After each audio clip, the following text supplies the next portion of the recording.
Welcome to my YouTube channel STL Nepal. यदि तपाईहरुले मेरो च्यानल अहिलेसम्म सब्स्क्राइब गर्नुभएको छैन भने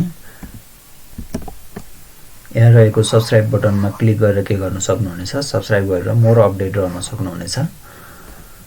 आज हामी ट्याक्सेसन अन्तर्गत प्रदूषण नियन्त्रण खर्च तथा अनुसन्धान तथा विकासमा भएको खर्चको सम्बन्धमा चाहिँ एडजस्टेड ट्याक्सेबल इन्कम अथवा समायोजित करयोग्य आम्दानी के गर्नुपर्ने हुन्छ, निकाल्नु पर्ने हुन्छ, सो चाहिँ कसरी निकाल्न सकिन्छ भन्ने बारेमा के गर्दैछौं।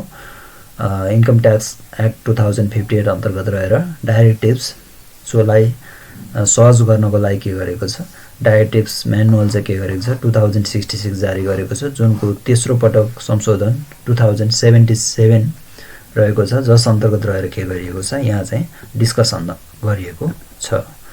जसको लागि चाहिँ सर्वप्रथम प्रदूषण नियन्त्रण खर्च भनेको चाहिँ सेक्सन 17 मा दिएको कुरा छ। त्यो चाहिँ के गर्न पाउँछ, खर्च चाहिँ एलिएबल डिडक्सनको रूपमा चाहिँ के गर्न पाउँछ, घटाउन पाउँछ। तर त्यो चाहिँ प्रदूषण नियन्त्रण खर्च भनेको चाहिँ के हुन्छ भने कुनै व्यक्तिले कुनै आय वर्षमा कुनै व्यवसायबाट भनेको छ, व्यवसायसँग मात्र के हुन्छ, यो सम्बन्धित हुन्छ। आय गणना गर्ने प्रायोजनका लागि सो वर्षमा सो व्यवसाय सञ्चालन गर्ने कार्यमा खर्च गरेको हदसम्म प्रदूषण नियन्त्रण खर्च चाहिँ के गर्न पाउँछ, कट्टी गर्न पाउँछ। जुनसुकै कुरा लेखिएको भए तापनि उदाहरण कट्ट गर्न पाउने खर्चको सीमा गणना गर्दा भने त्यस्तो व्यक्तिबाट सञ्चालित व्यवसायको समायोजित करयोग्य आय एडजस्टेड ट्याक्सेबल इन्कमको के भनेको छ 50% भन्दा चाहिँ के हुने छैन, बढी हुने छैन भनेको छ। त्यसैले एटीआई को चाहिँ कति मात्र कट्टी गर्न पाउने भयो 50% और एक्चुअल व्हिचएभर इज लोअर मात्र के हुन्छ, उनले चाहिँ इलिजिबल एक्सपेन्सेसको रूपमा चाहिँ के गर्न पाउँछ, यसलाई चाहिँ डिडक्सन लिन पाउँछ। त्यस्तै अर्को भनेको चाहिँ उल्लेखित सीमा भन्दा बढी कट्टी गर्न नपाइने अधिक खर्च भएमा चाहिँ आगामी आय वर्षको सुरुमा पुँजीकरण गरी क्यापिटलाइज गर्न पाइन्छ भन्छ। यो चाहिँ के भनेको छ भने प्रदूषण नियन्त्रण खर्च चाहिँ अनुसूचित 2 बमोजिम हुने भनेको चाहिँ अब यो चाहिँ के हुने भयो, फुल चाहिँ डिप्रिसिएसन जुन शेड्युल 2 मा चाहिँ के गरिएको छ, डिप्रिसिएसन ब्लक छुट्याएको छ, पुल डी मा चाहिँ के गरेर यसलाई चाहिँ क्यापिटलाइज गरेर के गर्न पाइन्छ अर्को वर्षदेखि, त्यसैमा डिप्रिसिएसन चार्ज गरेर त्यसलाई क्रमशः त्यसलाई के गर्न पाइन्छ, खर्च लेख्न जान पाइन्छ। अब समायोजित करयोग्य आयको विषयमा चाहिँ इन्कम ट्याक्स एक्ट 2058 मै भनेको कुरा अनुसार चाहिँ के हुने भयो, कुनै व्यक्तिको कुनै आय वर्षको करयोग्य आयको गणना गर्दा दफा 12 बमोजिम कुनै रकम नघटाई अथवा दफा 12 को डोनेसन चाहिँ के नगर्ने नघटाउने। अनि अर्को चाहिँ के हुने भयो, सेक्सन 14.2 भनेको चाहिँ interest paid to controlling entity भयो। यो चाहिँ interest paid to controlling entity, interest paid to controlling entity, controlling entity. अनि दफा 17 अन्तर्गत भनेको चाहिँ दफा 17 मा यही पीसीसी कै कुरा उल्लेख गरेको हो, पोल्युसन कन्ट्रोल कस्ट। अनि दफा 18 मा चाहिँ के छ, रिसर्च एन्ड डेभलपमेन्ट खर्च छ। यो चाहिँ के गरेको छ, यो खट्टी नगरी निकालिएको करयोग्य आयलाई नै के भन्नुपर्छ भन्छ, समायोजित करयोग्य आय भनेर चाहिँ डिफाइन गरेको छ इन्कम ट्याक्स एक्टको डेफिनेसनमा। त्यस्तै त्यो कुरालाई फर्दर एक्सप्लेनेसन कसरी क्यालकुलेसन गर्ने भन्नको लागि चाहिँ इन्कम ट्याक्स म्यानुअलमा चाहिँ के गरेको छ, जुन चाहिँ च्याप्टर 2 मा चाहिँ यो चाहिँ के गरेको छ, परिभाषित गरेको छ, जसको क्यालकुलेसन डिटेल चाहिँ कतिमा च्याप्टर 18 मा चाहिँ रहेको छ। प्रदूषण नियन्त्रण खर्चको सीमा गणना गर्दा चाहिँ चन्दा भनेको सेक्सन 12 अन्तर्गत र 17.2 भनेको चाहिँ यहाँ पीसीसी कै कुरा रहेको छ, त्यो जुन सिलिङ रहेको छ यो चाहिँ 17.2 भयो हो, सरी 17। त्यसैले यो चाहिँ सेक्सन 12 र सेक्सन 17 अन्तर्गत रहेको चाहिँ कट्टी नगरेको तर सीमा गणना नगरी चाहिँ के गर्ने, इन्ट्रेस्ट पेड टु कन्ट्रोलिङ एन्टिटीको सीमा एक्चुअल जति भएको त्यो खर्च घटाउने र अनि सेक्सन 18 को चाहिँ रिसर्च एन्ड डेभलपमेन्टको एक्चुअल खर्च जति भएको त्यो सिधै घटाएर के गर्न निकाल्न सकिन्छ, पीसीसी को लागि चाहिँ एटीआई निकाल्न सकिन्छ भन्छ। एटीआई फर पीसीसी अथवा यो चाहिँ के होसँग मात्र सम्बन्धित छ, बिजनेस इन्कमसँग मात्र के छ सम्बन्धित भएकोले यहाँ अरु एटीआई को कुरा आउँदैन। यसमा के मात्र आउने भयो, बिजनेसको एटीआई को मात्र के आउने भयो, कुरा आउने भयो। त्यसैले यहाँ चाहिँ के हुने भयो, ग्रस इन्कमको रूपमा चाहिँ जति हुन्छ त्यो लेख्ने टोटल।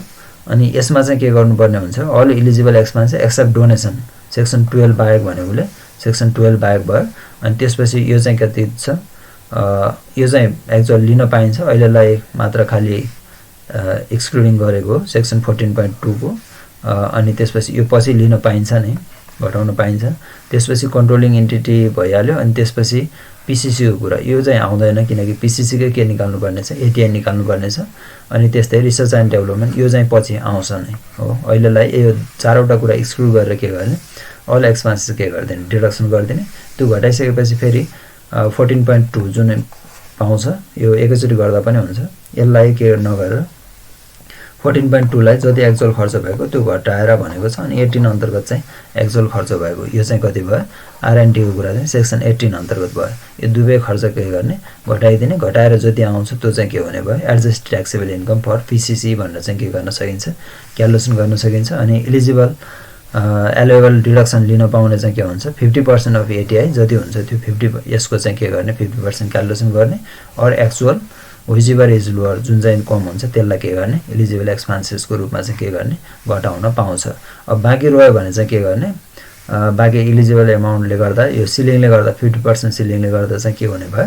एक्चुअल भन्दा कम हुने भयो हैन जति बाँकी रहन्छ अर्को वर्षलाई के गर्ने ब्लक डी अन्तर्गत चाहिँ के गर्ने लगेर क्यापिटलाइज गर्ने र अर्को वर्षदेखि चाहिँ के हुन्छ यो डिडक्सन गर्न डिप्रिसिएसनको रूपमा डिडक्सन गर्न के गर्न घटाउन पाइन्छ अब यसको लागि फर एक्जाम्पल लिएका छौं STL company limited high the following income and expenditure of the relevant income year भनेको छ cost of trading stock 10 lakh रुपैयाँ दिएको छ अफिस एन्ड एडमिनिस्ट्रेटिभ 5 लाख रुपैयाँ छ डोनेसन छ 70000 जनरल इन्ट्रेस्ट एक्सपेन्स 1,30,000 छ interest paid to controlling entity 4 lakh रुपैयाँ दिएको छ अनि PCC दिएको छ 2 लाख र इन्कमको रूपमा सेल्स इन्कम र इन्ट्रेस्ट इन्कम भनेर चाहिँ के गरेको छ दुईवटा कुरा दिएको छ त्यसैले ग्रोस इन्कम चाहिँ के हुने भयो टोटलमै 30,50,000 चाहिँ के हुने भयो ग्रोस इन्कम को रूपमा आउने भयो all eligible expense except donation interest paid and controlling entity PCC and R&D भनेकोले डोनेसन बाहेक यो नलिने अनि त्यसपछि अर्को चाहिँ के हुन्छ अर्को चाहिँ interest paid to controlling entity यो पनि नलिने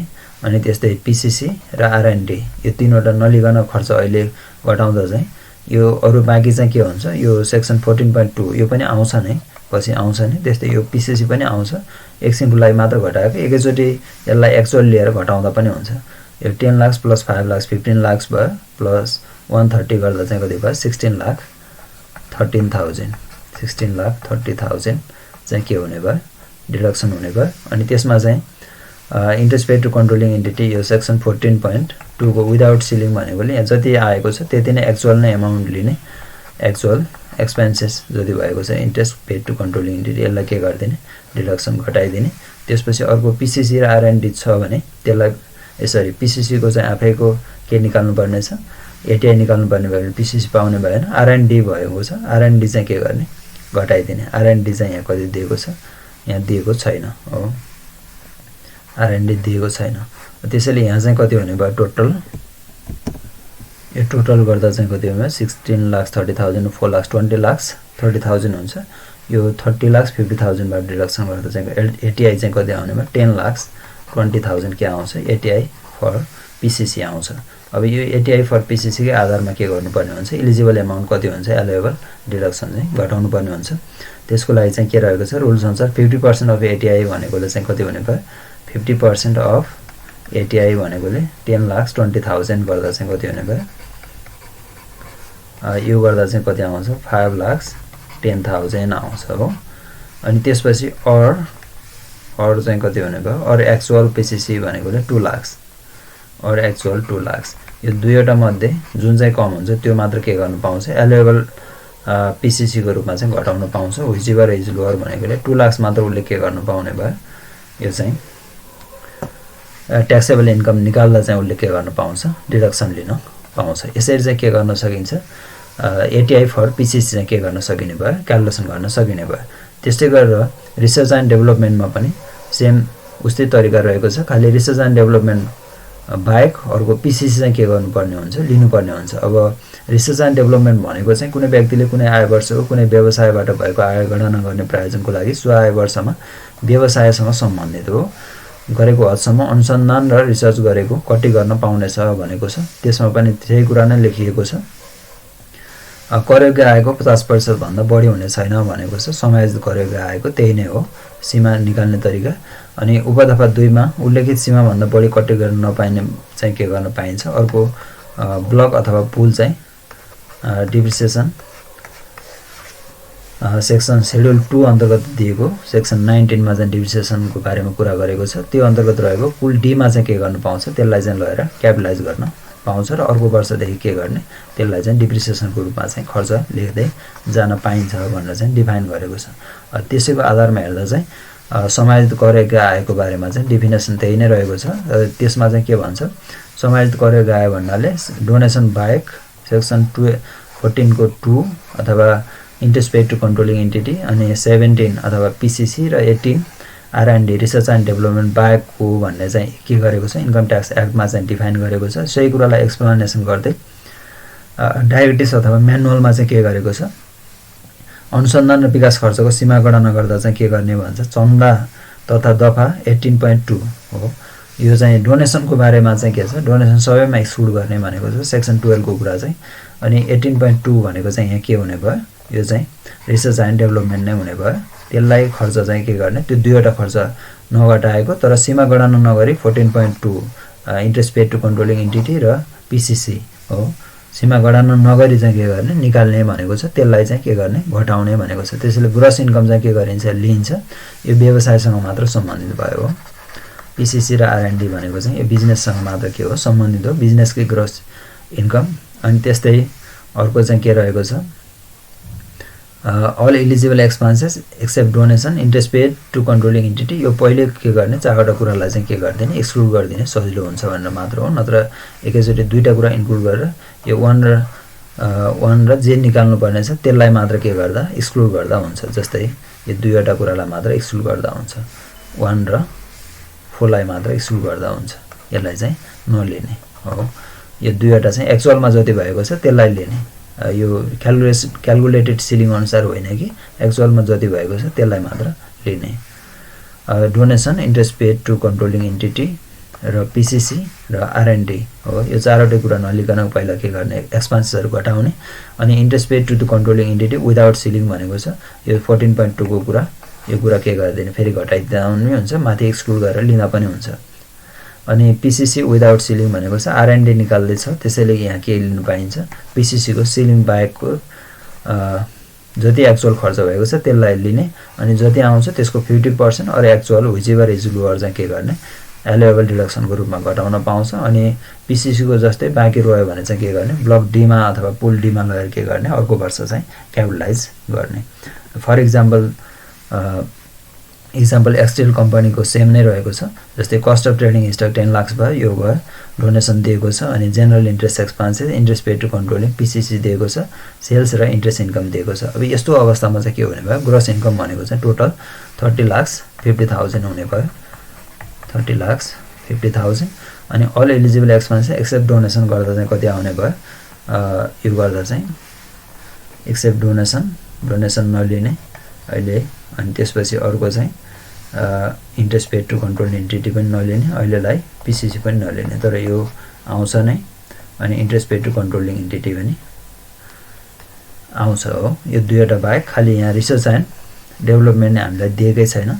रिसर्च एन्ड डेभलपमेन्टको बारेमा यहाँ यदि दिएको रहेछ भने, जस्तै नदिँदै निकाल्न सकिने भएन, research and development for example यहाँ मानौँ 1 लाख रुपियाँ दिएको रहेछ हो। यो क्वेसनमा के रहेछ, 1 लाख रुपियाँ दिएको रहेछ भने यस्तो अवस्थामा कसरी निकाल्ने। त्यसैले यहाँ अल एक्सपेन्सेस, त्यसैले यो पनि आउने भएन। यो बाहेक कति हुने भयो, 10 लाख प्लस 5 लाख 15 लाख, 15 लाख प्लस 1 लाख गर्दाखेरि 16,30,000 यो चाहिँ हुने भयो, 16,30,000। अनि interest paid to controlling interest चाहिँ यहाँ कति दिएको छ, 4 लाख दिएको छ, यो चाहिँ घटाउन पाउने भयो विदाउट सिलिङ 4 लाख। अनि त्यस्तै अर्को दिएको छ पिसिसी विदाउट सिलिङ भनेको छ यो 2 लाख चाहिँ घटाउने, 2 लाख। अनि त्यसपछि अर्को दिएको छ एडजस्टेड ट्याक्सेबल इन्कम। यो सबै कुरा घटाइसकेपछि R&D आफैमा निकाल्नु पर्ने चाहिँ आउने कुरा भएन। यो सबै कुरा घटाइसकेपछि चाहिँ के आउने भयो, ATI for the research and development आउने भयो। यो डिडक्सन गर्दा चाहिँ कति आउने भयो, 8,20,000 आउँछ। 8,20,000 को चाहिँ अब एलिजिबल एमाउन्ट चाहिँ कति हुने भयो, 50% अफ ATI भन्दा चाहिँ 8,20,000 को अमाउन्ट हुने भयो। फर इक्जाम्पल 4,10,000 हो। और एक्चुअल भन्दा चाहिँ कति हुने भयो, एक्चुअल दिएको छ जम्मा 1 लाख दिएको छ। फर इक्जाम्पल मानौँ यसलाई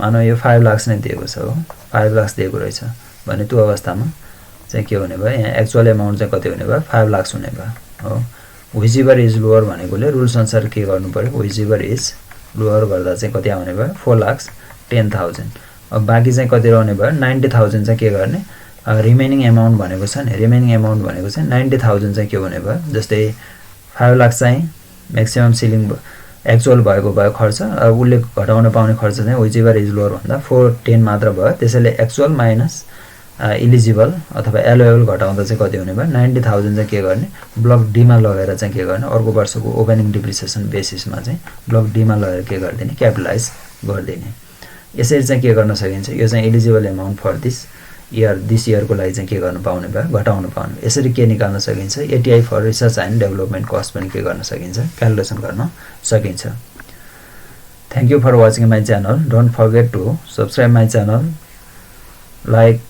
like it, comments on and share it for more updates. Thank you.